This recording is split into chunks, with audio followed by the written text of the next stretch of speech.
Ready, and action! Camera mark. My background is visual effects. I've done a lot of special effects films, a lot of them having to do with water. Well, I think John was nominated for several 100,000 Academy Awards for special effects. Now, how many has it been? 6 or 7? He's won several. And this is his strength. I've collaborated with John Bruno when he was the visual effects supervisor on The Abyss and also on Terminator 2. He was initially the visual effects supervisor on Titanic, and he was indeed aboard the academic Keldysh, which was the ship that was used off Nova Scotia to dive down in the Mir submersibles to the actual wreck of the Titanic. I've spent a number of years with Jim Cameron solving problems for him. It's kind of my job is to making sure that all these fantastic images that were concocted were possible, and everything that I've done in this film or had designed in this film is based on something I've done in the past in some form or another. Roll, please! He wanted to create something that was a roller coaster ride, but at the same time had a very great sense of visual dynamics.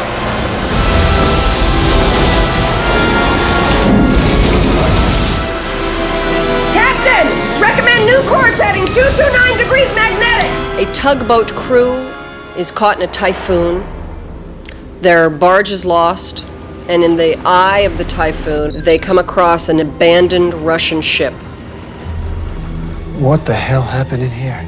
We went up boarding the Russian research vessel, and the crew members have all vanished. 300 crew members are gone. What happened? 8 days ago, during a transmission from the Mir space station, something came onto the ship. Interestingly enough, this project was developed from a Dark Horse comic, a graphic novel by the title of Virus. And instead of a virus movie being about some terrible, dreadful disease, this one actually was about computers that have been taken over by an alien life form.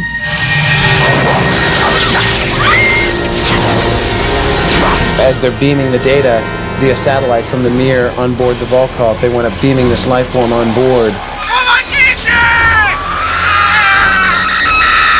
It's an energy source that is going to somehow evolve. What is this thing that's inside the computer, huh? It's a life form. Unlike anything we know, not cellular but electrical in nature, extremely intelligent. It has no form, no shape, but it's giving itself what it lacks. The life form living inside the energy system of the vessel will adapt and conform and mutate itself.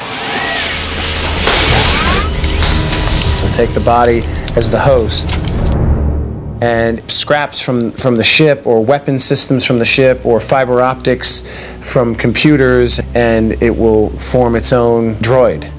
What the bloody hell is that? It uses these creatures to wreak havoc upon our poor booties. One of certainly the frightening moments in the film is when we reveal the largest incarnation of the life form, the Goliath.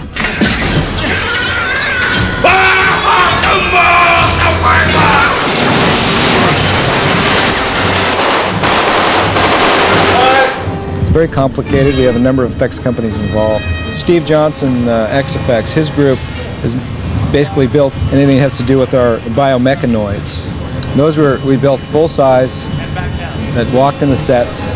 We now have Phil Tippett involved, doing all our CG work. John Bruno with Phil Tippett is really a visual effects dream team. Certainly the limitations of a physical prop are kind of informed by the physics of its materiality and how big it is. As animators, we had to create a character that would move in a similar fashion as the actual puppet on location, but could do more things. His creations are incredibly character-driven, and that's what we wanted. We wanted to create a persona for this new life form. Well, certainly the most difficult element in the whole thing was the actual model itself. Having had so many moving parts, it was just a tremendously detailed model. And we would have to match his basic characteristics and then augment them in ways that they couldn't do on location. We'll look at the drawing and identify the similarities between the drawing and the actual plate, and We'll then discuss which elements within the shot need to be computer generated.